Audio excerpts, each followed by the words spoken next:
it turns out that you can't understand the fire ants without understanding how they move in confined tunnels. We watch them move around in tunnels they make in the laboratory and for which we can observe them.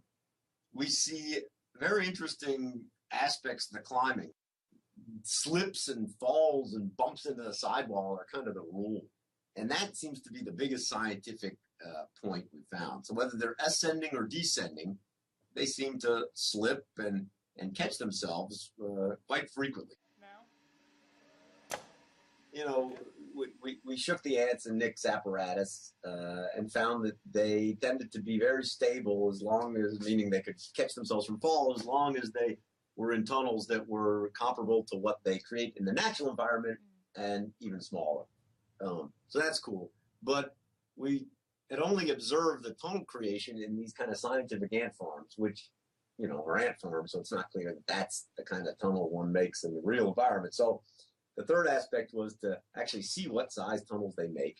And they don't just dig in one kind of soil, as Nick probably told you. These animals are just incredible. They have invaded the bottom third of this country and have done so by digging and creating these beautiful, complicated nest structures in a diversity of soils, from clay particles, which are tiny, to big sand particles and big compared to their head.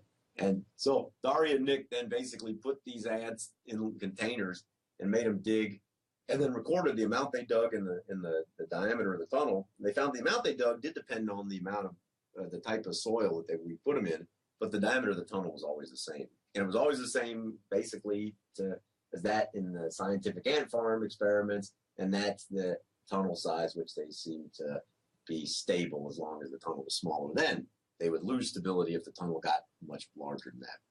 What we think and what we hope is that the kind of principles, and this is the key idea, the principles by which organisms manipulate complex environments can be kind of distilled and brought to bear upon challenging robotics questions, because the state of the art